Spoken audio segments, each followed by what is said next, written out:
everybody, and welcome to the first ever FTS podcast. My name is Warrick Nicol, and I'm so excited to finally be here and hosting my first podcast. And this has been a goal or a dream of mine for the last year and a bit. But to be honest with you, I've let the fear of failure and not having the right equipment and basically every excuse under the book stop me from doing this and hosting my first podcast. But basically woke up this morning and decided, fuck it, let's do it, let's get it done. So this is it, my first ever podcast. I'm very excited and can't thank you, the two people, mom and dad, basically probably you guys and maybe my sisters. Can't thank you enough for actually taking the time to listen to this podcast. This is, however, going to be not the standard style of the FTS podcast, but just a little introduction to myself, and also tell you a little bit about FTS, who FTS is, what we mean, what we represent, and what you can expect on the FTS podcast. Saying that, I think let's dive straight into it. And basically, what is FTS, or what does it mean? What does it stand for? So FTS is from the soul, and soul is spelled S-O-L-E, and basically it's just a trickery of words and a play on words and the way you say it. But from the soul is obviously first off what it says, from the soul. So it's basically from my soul first off. It's my passion, my dream, my baby. It's Warrick. It's who I am and it's what I represent. And it's also on the FTS talk side, or podcast side. It's more about everyone's soul. We'll dive into that a bit now. And then the SOLE side is basically about the journey I've taken to get here, and each person that I interview or talk to, it's about their journey too. And to me, that is something that is so unique and so special and so beautiful to each and every individual person. And I don't think we celebrate that enough. So that's basically what From the Soul stands for. The podcast itself is very simply and straightforwardly going to be talking to individuals about their journey, their life, the journey they've taken. It's not focused to athletes only. It's not focused to millionaires. It's not focused specifically to successful businessmen. But it's going to be a mixture of athletes, businessmen, just successful people, and also the average you and me. I personally, and I say I as in from the soul, personally believe that each person has got a story to tell, and that story has the ability to motivate, inspire, and get every person a little bit of hope where hope's needed. I personally believe that although we are so different and all take such different paths to get to where we are now, we all suffer or go through similar situations, or have or are going through similar situations at the moment. That's basically why I want to start this podcast, is basically to take each guest's path and journey and show everyone what it means, and show someone's beauty, and show that guest actually their beauty through their journey, because it is, I am such a firm believer that everyone's journey makes him special, makes him unique, makes him beautiful, and that is honestly the biggest goal and dream of mine through this podcast. So if that sounds good to you and that's something you would like to explore and listen and get an understanding of, I will be doing a podcast every 2 weeks. For now, I think that's probably, I don't want to promise every week and then I can't deliver it. So I think every 2 weeks I'll be hosting a podcast. Really excited to get it going. On that, basically, I just want to tell you a little bit more about FTS.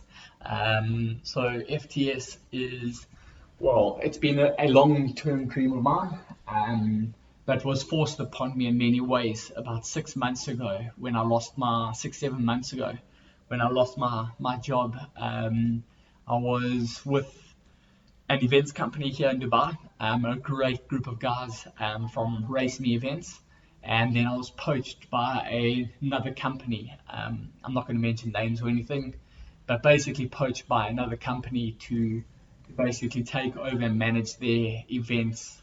And long story short, the owner of the company screwed me over completely, brought me on for a month or two, and decided after one event to shut the company down, and very much left me high and dry.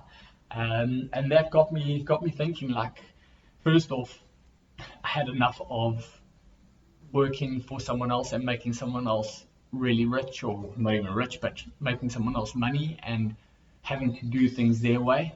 I've also, through my life, not been told what to do, but I've been in the fortunate situation where I've been able to take on a lot of sport and race quite competitively a lot. And through that, I've had a lot of people say, "Oh, Warrick, you need to be like, yeah, go focus on triathlon or go focus on paddling." And I've basically just followed what everyone else has wanted me to do instead of actually just doing what I really wanted to do. And that's adventure. That's basically living an adventurous lifestyle. So yeah, I've made the decision and on a big mission to basically take my old life and turn it upside down. I want to live the life that I was led to be, and basically just live the life of Warwick. And to me, that 100% is adventure. It's living an outdoors lifestyle. It's my time being my time. And it's amazing how things have happened and worked. Basically, since I lost my job, I got a freak offer to be the MC at Ironman 70.3 Oman, Muscat. And okay, coronavirus has put a bit of a hold to that, but that's opened up so many doors already for me to almost become a MC on the Ironman brand, or just an MC in general. And yeah, I also just like have been so fortunate and so lucky with the people around me. Yeah, I've been offered a job and position with the company Grit and Tonic, just waiting for contracts and stuff like that. But it blows my mind how good people's hearts can be. And it's just, yeah, I'm the luckiest man alive right now, because I am able to start heading in the direction of what I want to go in, and what I want to do, and what I want to be. And on that, like, it's just the part of the reason for this podcast is I want to try and inspire people to move away from what they want or the world wants them to be. I know each parent has got their understanding or their belief of what they want their children to do, whether it's become a lawyer, a nurse, a teacher, whatever. I've come to realize that that doesn't bring happiness, following everyone else's passion and dreams and what they see for you. You have to follow what makes you tick. At the end of the day, we only get one shot of this thing called life. And I'm just such a firm believer that you've got to do it your way, and you have to make it happen your way. And unfortunately, no one else is going to do it for you. So you have to. And Liz, I promise you, it isn't easy. And it sounds so easy, but it's not. You have to do it what you want to do for you. You can't do it for everyone else, because you will eventually run dry. You'll eventually have nothing left to give. And that's sad. That's big. But yeah, it's basically that's what FTS and the podcast is all about. And then I just wanted to take this chance now, this opportunity now, to also just tell you a little bit more about me, my history. I am South African. I'm sure you've picked that up already with the accent. I'm from Durban. and I'm currently living in Dubai, for those of you that don't know. But yeah, I've been based here for just on 2 years. And yeah, just really living the life at the moment. Well, I say living the life, just trying to survive through life at the moment. But yeah, my journey through life has been interesting. I think this could be a podcast on its own. But basically, I was brought up with the most incredible family. My mom, my dad, my grandparents. It's just I'm so lucky, and I can actually almost get like emotional about it. Just how lucky I am to have the people around me, the friends around me that I do, because I do just have the most incredible support system, and I'm the luckiest man alive to call the people, my friends, my parents, my family, the people they are. It's just, yeah, I can go on for hours. But yeah, then basically I grew up around the South Coast, Durban, Pietermaritzburg areas. I've been into sport my whole entire life, and it's been an interesting journey to say the least.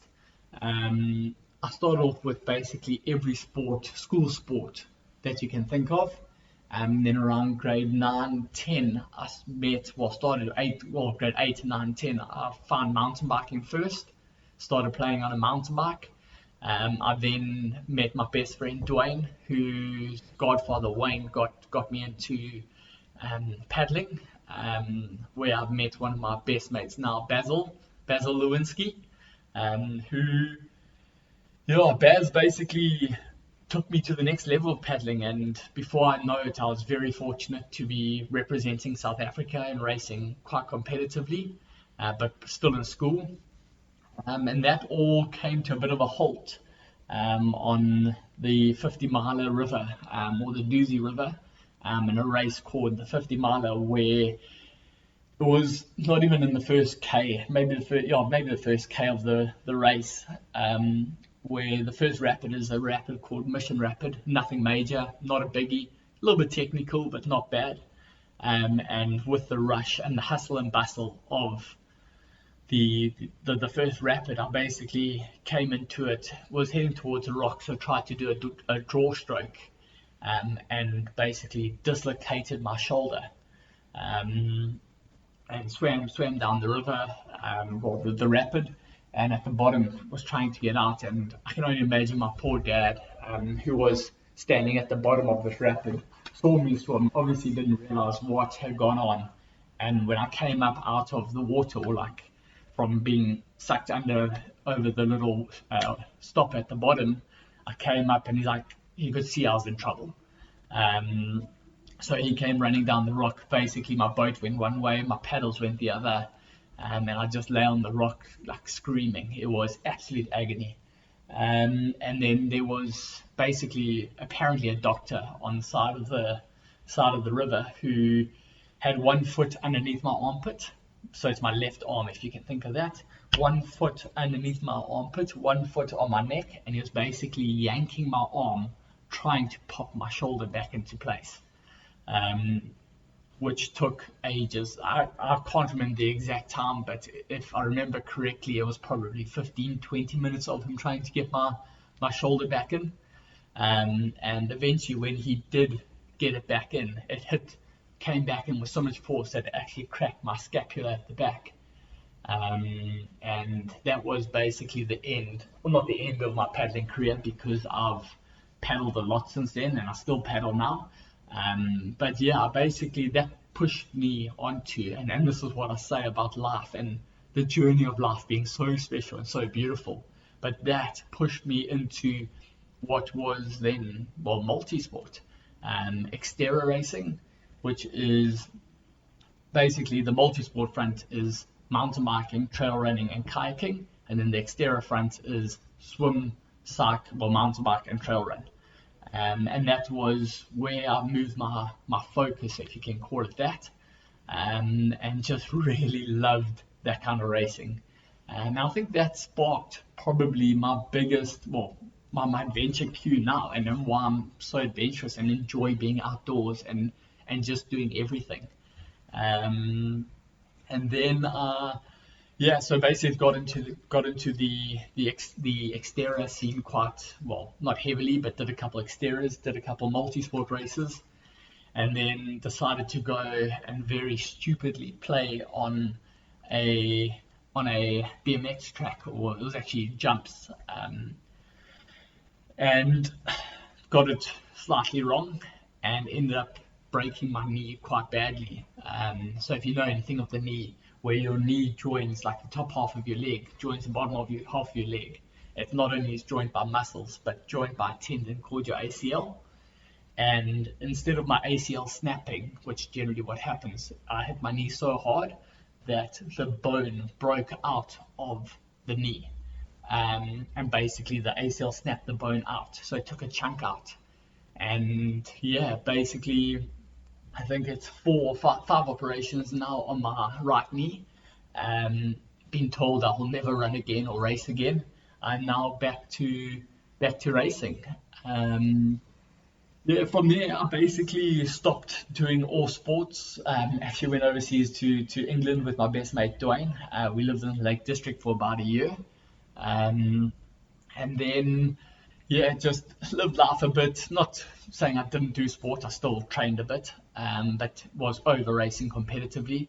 And then Dwayne and I came back to South Africa, and one day decided Ironman was launching in Durban for the first year, and we decided, no ways, we have to try this Ironman thing out, and made a pact with Dwayne, that I would never get serious or competitive again, which didn't last long, obviously, me being me. Um, and yeah, basically got into the Ironman and the triathlon side of life. Definitely not complaining, it's been an incredible journey. But I've always felt the need to adventure, the need to, like, I've battled focusing on my training because I love adventure and exploring so much. So yeah, basically started focusing on the Ironman racing and Ironman in general, well, triathlon in general, until January 2018, I think it was, where I was, yeah, basically went to get some eggs from the fridge, bent down, and ended up popping two discs in my back. Um, Long story short, it's quite a funny story actually, but long story short, I got an ambulance to the hospital. It was here in Dubai. I just moved to Dubai. Got an ambulance to the hospital. Got sent into theatre the next day, but basically lost all feeling in my left leg completely and motive skills. So I couldn't even push a finger with my foot, is how much I'd lost.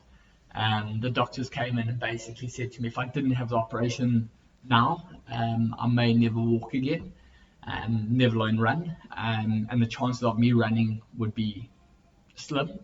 But yeah, basically that was that, and had the operation within 3 months, not even 3 months, within a month was starting to run again, get back into triathlon training, and then basically had the race of my dreams in the 70.3 Astana, where I ended up and was very fortunate to win the age groupers overall. An incredible race. Just doesn't happen often where everything falls in place. But it did in this race, and I've just felt amazing the whole entire race. But again, as much as I love triathlon, and I will always love triathlon and paddling and everything, I've always felt there's been something missing. And yeah, basically, this has got to me where I am now, and I've decided that a life of adventure. I'm not going to be focusing specifically on triathlon, on paddling, on whatever, or kayaking, whatever you want to call it. I'm going to live the life I want to live. If I want to go rock climbing, I'm going to go rock climbing. If I want to do a kayak, I'm going to go kayak. If I want to run, I'm going to run. And it honestly has, inside of me, changed something. I'm just at ease and at peace with who I am, and not only on the fact of the fitness front, but also just the work front. Look, it's definitely not all roses. I obviously have been battling, well, haven't found a job for 6 months. I'm chatting to people now, and it's getting pretty serious, pretty critical. But whatever's meant to be will be, and I think with doing it my way and going my way, I almost know now that it's going to work out. I can't, like I've always stressed a lot about these sort of things, and I know now that I actually cannot stress. There is no point in stressing, because what's it going to change? It's not going to change or sort anything out or make it happen quicker. The best I can do is be me, do what I can do, and if it works, it works. If it doesn't, then I may have to move back to South Africa. I may not, but at the end of the day, I've got what means most to me and, well, to all of us really. I don't care about the house. I don't care about the cars or anything like that. I care about my happiness. I care about what makes me me, and I care what makes me tick, and that is being outdoors, adventurous, my family, the people around me. It's my happiness that means more to me right now than all the money in the world. So am I wealthy? Do I have 1 million dirhams in the account? No. But am I wealthy in happiness and who I am and where I am? 100% yes. And that all comes from the journey that I've taken, the amount of knocks I've taken and got back out of. It 100% is not easy and has not been easy, but I wouldn't change it for the world. I really wouldn't. I'm just so stoked to be here, and so appreciative to be here, starting my first ever flipping podcast. I mean, it literally just, I can't believe it's taken me this long to do it. But yeah, I mean, and this is what I want. I want this podcast to represent exactly what I've spoken about here, my journey, but just everyone else's journey. And I'm so excited to share my story, other people's stories with you. And please, if you enjoyed this podcast, please let me know your thoughts. The only way it's going to get better is if you comment and leave what you, the negative sides to it. So please, constructive criticism is always best criticism. It may be hard to take sometimes, but it is so important, and I look forward to hearing more of it. And I thank you for your time. I do hope you come back and listen to the next podcast. And I'll be working on who that's going to be, and I'll be releasing that on the FTS events Instagram and Facebook page soon. So yeah, thank you very much again for your time. I hope you have an amazing day. Remember to live the life you love and keep that adventure alive. Cheers.